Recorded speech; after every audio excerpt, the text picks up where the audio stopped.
Hey, everybody. So there's a big research paper that has come out. If you can see all of the names on this, like most of them are associated with Apple. I'm assuming all of them are associated with Apple, and they just used the one university to pass the paper into kind of like the big way to do that. But so this paper is called Scaling Laws for Native Multimodal Models. And then I like the Apple papers and the corporate papers at this point because to me, what you get out of these papers is we get a lot of research based off of models that like I would never scale up to, that I don't ever scale up to on this channel, and that like the average person wouldn't scale up to, right? Like I'm dealing like 99% of the time with like let's say like 1 billion parameter models, or like 4 billion or so. Like every once in a while I'll delve into like a 7 billion parameter model, but I'm not dealing with like a 400 billion parameter model or anything like that, right?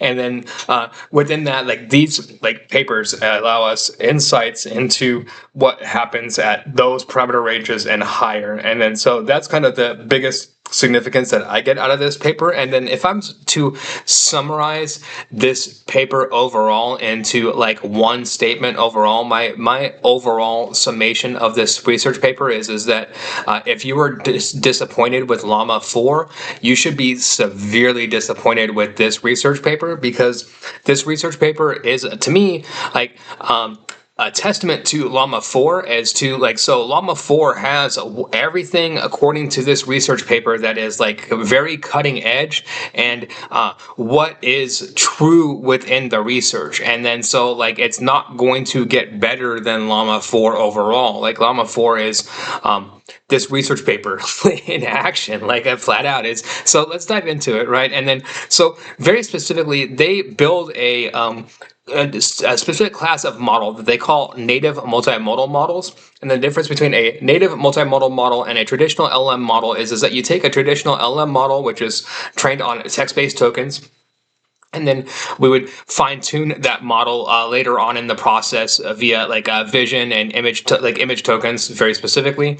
And then you tokenize those images and then you feed them into the model. Whereas with this native multimodal model, the difference is that so with an LM model, it's like pre-trained on a text data, and then that fine-tuning process is done after the fact. So it's a fine-tuning process where you're adding more tokens on later on in the process, and then adding on more parameters to the model.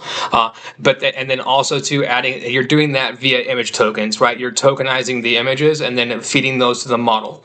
Whereas with their native multimodal models, what you're doing is you're like at the point of like pre-training, so like the very first training process, you feed it images as well, but not tokenized images. They don't tokenize the images in this instance. So from jump, like from birth, the model is getting trained on both image data and text data, and that's very overall the difference between a native multimodal model and what we've been doing with regards towards fusion models. And then you would think and say overall, okay, that like that's going to prove overall that this NMM process has like some significant and like steady advantages in every instance over the like later fusion, we'll call it, but that's not the case. So it's kind of a trade-off both ways within this, meaning that this native multimodal model, it requires less parameters to train the model, but you need far more image data in order to train the model. So you need more tokens, less parameters. Whereas with the current models, the current processes, like that adding on that image processing, that fusion at the end of the process, you need more parameters but less tokens. And then overall, like what they show is that there's better loss performance with regards towards the early fusion, but that they're both tied to the same scaling laws overall, which to me is kind of like what should be to you the disappointing part within this is that like scaling is scaling, and that's the way that it goes overall, right?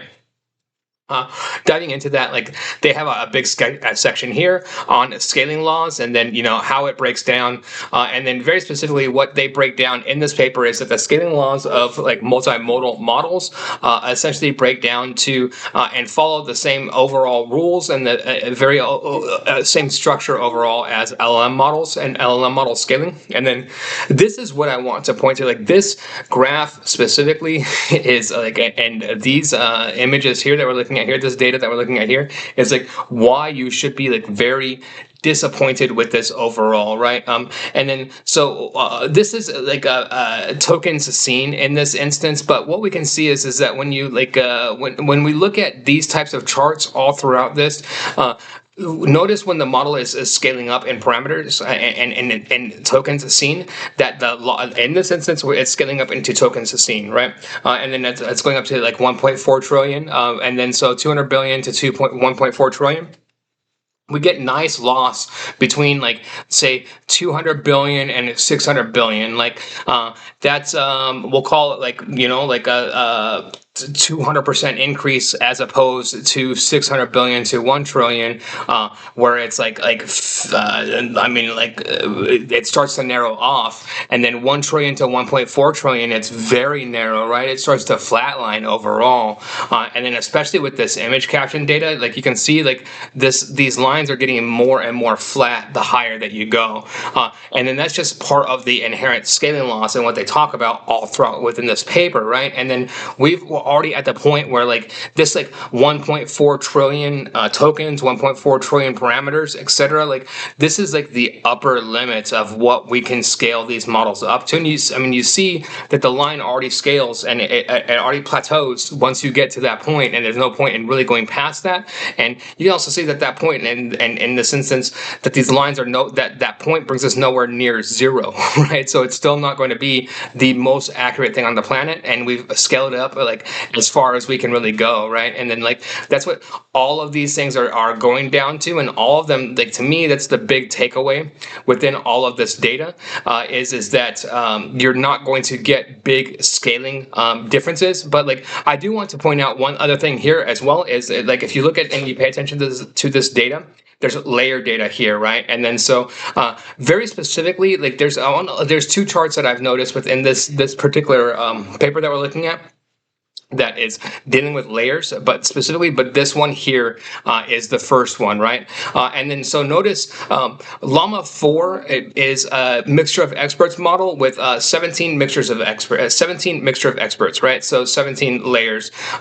And then what we see is like past 17 layers, there's a big spike in you see like spike in like the loss rates. Like you don't want these charts to be going back up, but then the higher, like once you go past like 20 layers, they're starting to go back up, which is very bad for these things to do. And I've mentioned that before on this channel, and then so just highlighting that, right? That like the more layers and the more experts that you scale up within these models, the worse performance that it gets past a certain threshold, right? And it's the same thing with data fine tuning and everything, right? It's not just throw the whole entire kitchen sink at them. It's like, no, you want to be 17 layers or lower, 17 experts or lower. You want to, if you're fine tuning, you want your data set to be about, let's say like 700 rows to 1400 rows would be the ideal situation and framework that you operate within there. And then so there's definitely like lower end and higher end restrictions that you should be operating at within this. And then within this particular research paper, I think that they do like the appendix to me in this research paper is really good overall, because they do outline a lot of like all of their experiments within this. And then this late fusion versus scaling fusion, all of their like how exactly they're building out the framework, a lot of cool metrics overall, like a lot more charts in the research paper. And then so you can see it's like 11 pages or so of the index, and you can see it's just like nothing but kind of like additional data and charts, all of their scaling laws. So if you're interested in the scaling laws of LM models, they break it down here, all of the data very specifically. So these are essentially like all of the updated scaling laws around LM models, all the data around it.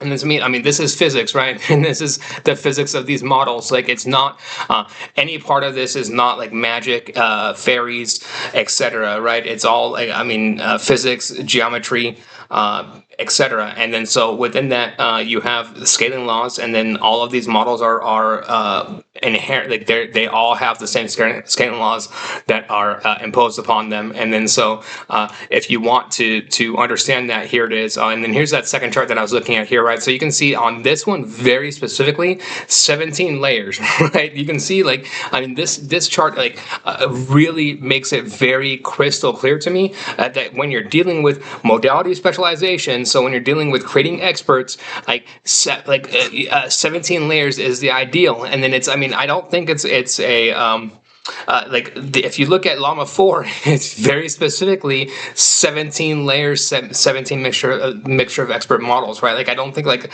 they I mean, they did their math, like, and Apple is essentially like backing that up within this, right? So I thought that stuck out to me because it's like the number 17, right? And I remember very specifically that the Llama 4 models are all 17 mixture of experts.